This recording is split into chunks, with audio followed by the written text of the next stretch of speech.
iteka n'umunezero ntangere vyo gusubira kubana namwe banywanyi bacu mubana natwe makuru n'ibiganiro vya misi yose tubandanya gushikiriza kuri nombonesha kure yacu ari nayo yanyu Muhuza TV. Uyu ni umwanya tugiye kubageza kamakuru biriko biravugwa bigezwe ko muri kano kanya nga mu gihugu c'u Burundi, akaba ari amakuru tuzaguruka nini ko ariko aravugwa mu bihangange bikomeye cyane nga mu gihugu, harimwo n'umukuru w'ibiro bikuru vy'igisirikare General Prime Niyongabo, ndetse yanongerejwe amabanga mu minsi iheze, amabanga yahawe n'umukuru w'igihugu mashasha yo kuba umukuru w'urwego rw'igihugu rujejwe imidari y'iteka uwo bita Chancelier des Ordres Nationaux. General Prime Niyongabo azwi nk'umwe mu bacuditse cyane na President Varisito Ndayishimiye. Hari ingingo nyinshi abategetsi bakomeye bagenda bafata cyane zifashwe ku rwego rw'igihugu cyose ngari ku Kamenga, hari bamwe ziba zidafashe ko na gato, mbere akaba atanuwo kubahuka kumuvuga ko ijambo muri izo nzego zose ziba zafashe ijambo. Muri abo rero harimwo na General Prime Niyongabo arongoye ibiro bikuru vya gisirikare. Uretse kuba arongoye ibiro bikuru vya gisirikare no kuba afise ico gitinyiro ahabwa n'amapete yose yikoreye ndetse n'amabanga ajejwe mu gihugu, hari vyinshi tuza kugaruka ko muri ano makuru muza kumviriza. Mbere muri nzero uyu mwaka nibwo umushikiranganje w'intwaro y'agati mu gihugu, iterambere rusange n'umutekano Martino Niteresi yafata ingingo yo kugara imbibe igihugu c'u Burundi gihana n'igihugu c'u Rwanda, aho bavuga ko hugawe izo ku butaka mu gihe ikirere co cari cuguruwe. Bati kuki rero tubizanye kandi twari turimo tuvuga kuri General Prime Niyongabo, vyose muraza kumviriza impamvu yavyo. Iyo ni ingingo yagombaga guhagarika uruja n'uruza rwoba urw'abanyagihugu ndetse n'urw'ibidandazwa vyose vyinjira mu gihugu c'u Burundi bivuye mu gihugu c'u Rwanda. Tubibutse ko iyi ngingo yafashwe n'igihugu c'u Burundi mu gihe igihugu c'u Rwanda co cagumye gitangaza ko imbibe zaco zuguruwe, ko co kitigeze cugara imbibe zaco. We rero urudandazwa rwiwe nka Prime Niyongabo rwarabandanije ataco yinona. Bati rero nibiki avana mu gihugu c'u Rwanda kandi bikinjira mu gihugu c'u Burundi binyuze ku butaka bitananyuze mu kirere. Ibi turaza kubigaruka ko mwido nido yano makuru. Nico rero cyatumye bamwe bibaza niba General Prime Niyongabo ivyo bidandazwa vyiwe nayo mashira hamwe yose amwegukira yarahawe uruhusha rudasanzwe rwo kujabukana ivyo bidandazwa vana mu gihugu c'u Rwanda vyinjiza mu gihugu c'u Burundi, ndetse no kujabuka imbibe zo ku butaka uko avyishakiye. Byose turaza kubigaruka ko muri ano makuru, ntimuze gucikanwa. Ni mu gihe kandi tukiri ku makuru arabana n'ibihangange bikomeye cyane mu nzego z'umutekano, nk'uko vyatangajwe na Radio Haguruka. Abakozi ngo bakorera ishiramwe ricungera abantu n'ibintu ryitwa Ulinzi Kazi ryegukira General Christophe Manirambona batazira wa Kenya, bamenyesha ko bamaze amezi bakora badahembwa n'igiceri. Nk'uko babimenyesha ngo muri kino gihe bahiraniwe amezi agera kuri 3. Ngo kubera iyo mpamvu rero kuva ku munsi wa gatandatu w'indwi iheze barahagaritse akazi. Uyu munsi naho ngo n'abakorera mu ntara ya Gitega ku mugwa mukuru wa politike naho nyene ngo bakaba batonze mugabo batambaye umwambaro w'akazi, ngo kuko gushika ubu bagisaba kuronswa gashara kabo bamaze amezi 3 bataronswa. Mu gihe kandi abo bakozi bakorera uwo mutegetsi yakomeye ari we General Christophe Manirambona batazira wa Kenya, bavuga ko yategezwa kumenya no kubahiriza amategeko, bamenyesha ko batarihirwa mituweli eka mbere habe no kubategekaniriza muri INSS nk'uko amategeko abitegekanya. Sivyo gusa kandi abakozi ngo nta n'uburenganzira bwo kuronswa akaruhuko canke se konje mu rurimi rw'igifaransa bigera baronswa. Bakaba basaba umuntu wese ngo yoshobora kubashikanira kamo kabo ahashoboka kugira ngo batunganizwe, ngo kuko ivyiryo shira hamwe ivyananiranye. Imbere yuko tugaruka kuri General Prime Niyongabo, fyonda subscribe canke sabone niba utari wafyenda ko kugira ngo tuzucikanwa nadushikiriza usangize ano makuru bagenzawe kandi aho baherereye hose kugira ngo nabo batoje bacikanwa niba biriko biravugwa bigezwe ko nga mu gihugu c'u Burundi, hanze y'imbezi igihugu c'u Burundi ndetse no makungu yakure. Ni Umuhoza TV nkwaye kaze mwidonido yano makuru. Nkuko ratanguye ano makuru mbibabwira, General Prime Niyongabo n'umuntu adasanzwe mu gihugu c'u Burundi kuko ari we afise urwego rwose rw'igisirikare ku bitugu vyiwe. uyu arafise ipete rya nyuma mu gisoda, niwe wenyene yisangije iyo titre yo kuba ari umujenerali mu gisirikare, hambavu yuko Murantunge General Guillaume Bunyoni ariwe wenyene afise iryo pete nawe mu gipolisi, nubwo kumukura ko ubwo budahangarwe bwiwe vyanswe vyose. Navyo tukazobigaruka ko mu makuru yacu azokurikira. General Prime Niyongabo rero nk'uko natanguye mbibabwira, hambavu yo kuba umukuru w'ibiro bikuru vya gisirikare, kuri ubu ni n'umukuru w'urwego rw'igihugu rujejwe imidari y'iteka wo bita Chancelier des Ordres Nationaux. Uretse umukuru warwo, urwo rwego bita Conseil des Ordres Nationaux rukaba rusanzwe rugizwe n'abandi bantu 8 baganywa n'umukuru w'igihugu. Urongo urwo rwego rero akaba afise icubahiro kingana n'ic'umushikiranganji, ahabwa ivyankenerwa bisanzwe bihabwa abashikiranganji bose. Abantu muri urwo rwego rero kandi bakaba bagabwa n'umukuru w'igihugu asanzwe yitwa Grand Chancelier des Ordres Nationaux. Urwo rwego rukaba rufasha umukuru w'igihugu guhitamwo abahabwa ibidari vy'iteka n'ubushimwe bw'igihugu.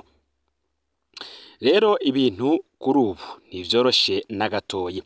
Muti kuki tubanje kuvuga aya mabanga yose General Prime Niyongabo ajejwe?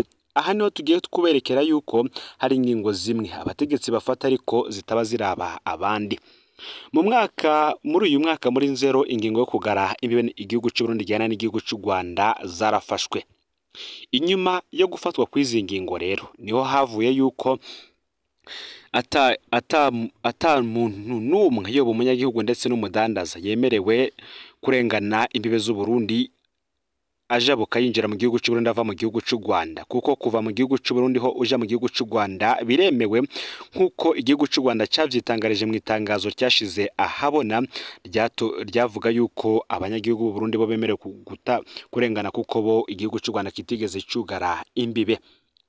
Rero hari abavuga ko atari vyiza na gato ko umukuru w'igisirikare amara umwanya munini cyane mu mabanga kubera aca gitwara nk'umurima wiwe, rya urwego rukoresha amafaranga menshi cyane.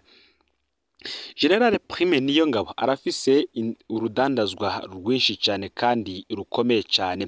Uyu numwe mu bantu bemerewe kujabukana ibidandazwa vyabo mu gihugu cy'u Burundi bivuye mu gihugu cy'u Rwanda, kandi bikinjira ata numwe arenze gusaba ivyangombwa canke se kubihagarika mu ibarabara, ndetse n'inzira zose babiri bucemo kugira ngo bishikane mu gihugu cy'u Burundi, yoba mu bisagara bitandukanye mu ntara zose, mbere ko n'ibidandazwa avana mu gihugu cy'u Rwanda bibarizwa mu ntara zose ndetse no ku migwa mukuru ikomeye cyane, yoba ubudandaji Bujumbura ndetse no politike Igitega. General Prime Niyongabo avuga ko yoba ari we wenyene iwe Murundi wenyene arekuriwe kurangura inzoga yitwa Skol ikorerwa mu gihugu cy'u Rwanda. Mbere iyi nzoga abandanya yinjiza mu gihugu muri kino gihe Burundi buvuga ko bwugaye imbibe buhana n'u Rwanda. Prime Niyongabo rero bivugwa yuko ngo ibidandazwa byo bifise ubudahangarwa bukomeye cyane, kuko byo vyinjizwa n'ubundi bizwi ko ari vya General Prime Niyongabo, kandi naho biba bigiye hose bizwi. Uyu kandi biravugwa ko igisirikare muri kino gihe General Prime Niyongabo afatwa nk'umwe mu batunzi ba mbere mu gihugu cy'u Burundi, mu gihe vyinshi mu vyo adandaza ngo bifatanye n'ibikorwa vy'igisirikare akora.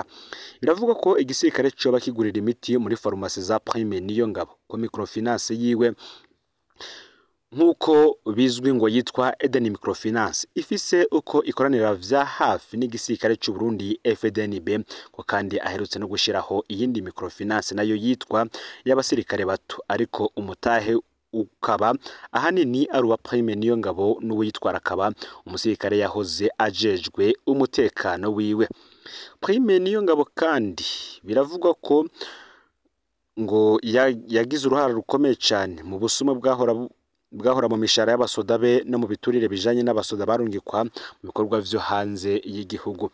Ngo rero ubu budahangarwa afise nibwo butuma yinjiza ibidandazwa mu gihugu cy'u Burundi bivanye mu gihugu cy'u Rwanda, harimwo iyi nzoga ya Skol ihingurwa n'ihinguriro Skol nyene ribarizwa mu gihugu cy'u Rwanda. Akaba ari wenyene yemerewe kujabukana ibidandazwa vyiwe vyinjira mu gihugu. Mbere hakaba kandi hanavugwa uyundi mugwi w'abategetsi bakomeye cyane nawo ufise ibidandazwa ndetse n'inyungu nyinshi wakura muri ico gihugu c'u Rwanda, aho hari bimwe mu bidandazwa vyava mu gihugu c'u Rwanda biza mu gihugu c'u Burundi nabo bagashorayo ibindi, bo ibikorwa vyabo bikibandanya mu gihe abanyagihugu bato bobo ataco bakirengana, ndetse ubu bani bagiye yuko habaho imbibe zibahuza n'ico gihugu kibanyi c'u Rwanda. Mu yandi makuru kandi, Kakuma mu gihugu ca Kenya, impunzi ziriyamiriza ihagarikwa ry'imfashanyo y'amafaranga.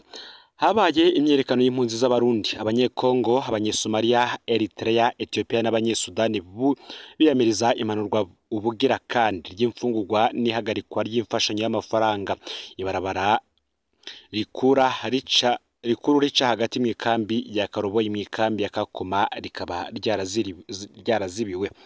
Kuri uyu wa mbere ku munsi w'ejo uheze igenekerezo ya 22 Ndamukiza uyu mwaka w'2024, ikambi ya Kakuma iri mu buraruko bushira uburengero bwa Kakuma cane cane mu gice cayo ca Korobeyi yabayemwo uruhagarara. Impunzi zazindukiye ku nkuru mbi batashoboye kwihanganira, akaba ari yo guhagarika imfashanyo yo mu mafaranga yitwa Bamba Chakura, amatike y'ibipfungurwa hamwe no kugabanya ibipfungurwa vyabo. Ishiramwe mpuzamakungu rijejwe ibipfungurwa PAM rikaba risigura ko hafashwe ingingo zo gusubiramwo ico gikorwa zifatiye ku bukene bw'amafaranga.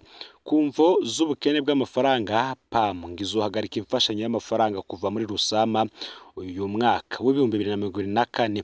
Imfashanyo y'ibipfungurwa ngizogabanuka kuva muri Rusama uyu mwaka. Izo itangwa ry'umusururu ku bakenyezi bonsa n'abibogenze navyo nyene vyarahagaritswe, niko bimenyeshwa na PAM mu itangazo rimanitswe mu ikambi ya Kakuma. Nko guhoma amaso impunzi nubwo bidakunda, PAM yagumije imfashanyo igenewe abafise amikoro make. Imigambi yo kugaburira abakenyezi bibogenze n'abakenyezi bonsa abagwaye ingwara zo gufungura nabi, itangwa ry'umusuru mu ntumbero yo gufasha abagwayi bagwaye ingwara zidakira, ibikorwa vyo kugemurira abagwariye mu bitaro no kugaburira abana bari mu mashure ngo bizobandanya, niko urwandiko rwa PAM rutomora. Impunzi ntizihanganye rero, zaciye zija mu mabarabara yo mu ikambi kuva mu gatondo ko kuri uyu wa mbere w'iyindwi. Uti tugiye kubaho gute ngaha, tugiye kwicwa n'inzara. Kuva mu mwaka uheze w'2023 tugoma tubona igabanurwa ry'ibintu ryisubiriza kandi ritagira insiguro. Abana bagiye gupfa kandi ivyo bizokongereza amabi yo mu ngo, ubusuma, inda zitifujwe ku bigeme bakiri bato n'abigeme baheba amashuri n'ikizo mpunzi zaririmba. Ibarabara rikuru risize ikaburimbi rica hagati mu bisagara vya mbere, kabiri na gatatu rifatanye ikambi n'ikibano ryagumye ryugaye imbere y'umutaga mu ikambi ya Korobeyi. Co kimwe n'ibarabara rikuru rija muri Sudani y'Epfo riciye mu ikambi ya Kakuma ryari ryugaye kugira ngo bereke leta ya Kenya ko ibintu bikomeye, niko bavuga. Izo mpunzi zavuga amajambo nk'uko batagikeneye kuguma muri Kenya, aho leta itabakeneye, ko bipfuza kwimurirwa mu bindi bihugu vyoshobora kubafata neza, niko vyumvikana. Ni mugihe abaserukira abandi bari imbere muri iyo myiyerekano mu bibanza bimwe bimwe. Ni gute twokwitaba iyo migumuko mu gihe bituraba twese? Twakoranye amanama menshi na HCR, PAM ndetse n'intwaro mu ikambi kugira ngo tubereke ko badutaye, ariko ibisabo vyacu ntivyumviswe. Mu gihe izo nzego zategerezwa kwiyumvira umubano mwiza mu kibano ca Kenya, ngo barananiwe mu gikorwa cabo ca mbere co kudukingira, niko vyasiguwe n'umwe mu baserukira impunzi. Imyerekano ngo y'amahoro yahavuye iba imigumuko. Imbere y'umutaga rwari urugendo rusanzwe, abantu bafise ivyandiko bito bito, ariko igipolisi kimaze gukurikiza inguvu mu kudusanzaza ibintu vyayangaye, ivyuka bikoroza amosozi, kuzibira amabarabara, ibiro n'ububiko bwa PAM vyasambaguwe, amabutike arasidagurwa. Impunzi vy'ukuri zashavuye, vyavugwa n'abari mu myerekano. Igikomeye kubwo abaserukira abandi mu kibano ngo nuko abaturuka mu bihugu vyose berekanye ko bakire nabi izo ngingo, ngo n'abarundi, abanyekongo, abaganda, Ethiopia, abanyesomalia, Eritrea, Sudani nabo muri Djibouti. Abari mu myerekano n'abaserukira abandi basaba ko izo ngingo zo kugabanya ibipfungurwa babona ko ari mbi kandi y'ubunyamaswa yosubirwamwo ikanafutwa. Ku bwabo ngo icategezwa kuraza ishinga abafasha mu gihugu n'umutekano cane cane. Uti birababaje kubona abatitaho umutekano muke uguma wiyongera ngaha aho duhamba buri munsi abahitanywe n'ubusuma hamwe n'ubwicanyi butagira izina atamatohoza ariko atakindi biyumvira atari ukubandanya badushira mu mubabaro mu kugabanya irasiyo nukuri ntaco bitaho niko bagaragaza umubabaro gushika ku mugoroba wo kuri uyu wa mbere igipolisi nicari bwashobore guhagarika iyo myerekano y'impunzi mu ikambi ya Kakuma na Korobey iharurwamwo impunzi zirenga ibihumbi amajana abiri. Aya rero niyo makuru yaragezwe ko muri kano kanya ufyonde subscribe canke sabone niba utari wafisina ko kugira ngo tuzucikanwe nadushikiriza usangize kandi no makuru bagenza aho baherereye hose kugira ngo nabo baje bashikirwa n'abiriko biravugwa bigezwe ku ngaha mu gihugu cy'u Burundi hanze imbeze igihugu cy'u Burundi ndetse no makungu ya kure no muza TV Imana bahezagire.